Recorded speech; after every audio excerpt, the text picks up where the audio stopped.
Maligayang pagbabalik mga kasolida. Naoya Inoue manonood ng laban ni Casimiro. Pinoy Doberman lalaban na bukas. Pacquiao wala ng tsansa.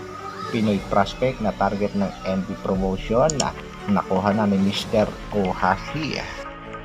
Para sa ating unang mga balita, Pinoy undefeated fighter na kasalukuyang IBO champion at posibleng maging isang ganap na world champion.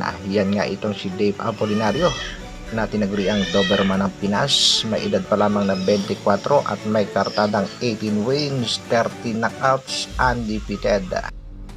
Dahil nga sa napakagandang performance ng ating kababayan na ay pinakita sa laban kontra nga dito kay Buthelezi ng South Africa. Panoorin muna natin mga kasolid kung paano pinabagsak ng ating kababayang si Doberman ang 3 division champion na si Buthelezi. Bukas nga ilalaban ang ating pangbato kontra sa Mexican boxer na si Brian Mosimos. Kitang-kita naman mga kasolid na llamado dito sa laban ang ating pangbato si Dave Apolinario. Isa nga ito sa mga Pinoy prospect na gusto sanang makuha ng MP promotion pero sa kasamaang palad ay nakuha na ito ng Ohashi promotion, Mr. Ohashi, at bukas nga ay magpapakitang gilas itong ating kababayan sa laban. Samantala, Manny Pacquiao ang ating pambansang kamao, tila wala nang pag-asa at lumalabo na makalaban pa itong hari ng welterweight division na si Terence Bud Crawford. Matapos ngang maging undisputed nitong si Terence Bud Crawford ay naging usap-usapan ng wakbakan sa pagitan ni Pacquiao at nitong si Bud Crawford. Pero sa huling naging pahayag nitong si Terence Bud Crawford, 3 boxers na nga lang ang gusto niyang makalaban bago siya tuluyang magretiro. Isa na nga dyan ay itong si Errol Spence Jr. dahil obligasyon niya nga daw ito mga kasolida para sa isang rematch. At ang dalawa pang ang boksingerong gustong makaharap nitong si Terence Bud Crawford ay ito nga si Canelo Alvarez at Jermell Charlo. Target ni Crawford ang undisputed junior middleweight champion at ang undisputed super middleweight champion. Crawford is willing to face the winner or the loser of that bout even if it means moving up 3 weight class himself.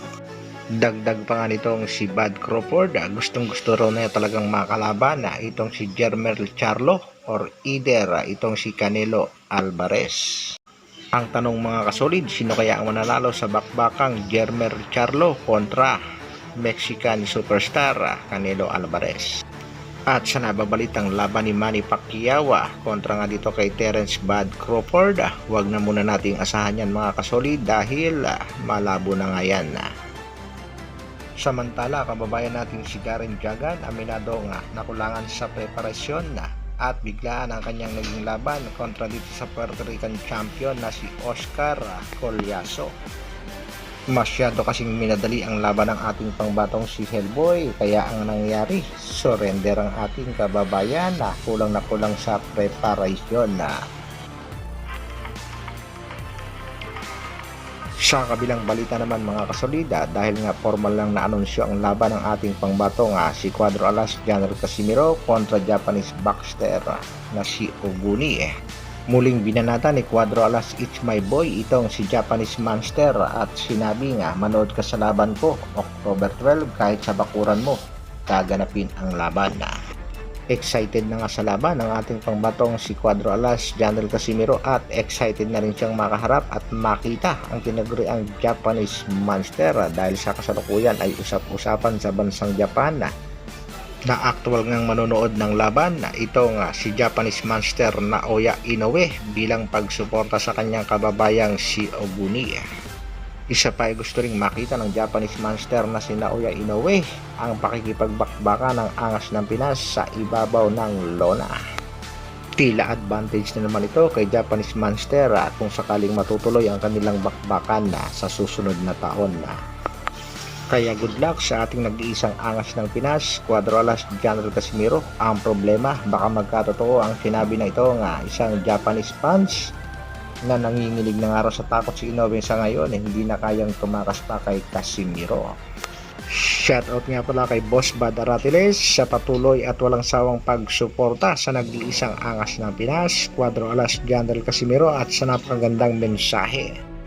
Alam po ninyo, nakakaawa na po itong mga nag-iiyakan tuwing may laban po si 4 Alas. Gusto po Aray, tila tinamaan na naman si Tagatahol sa pahayag nitong si Boss Bad Aratiles.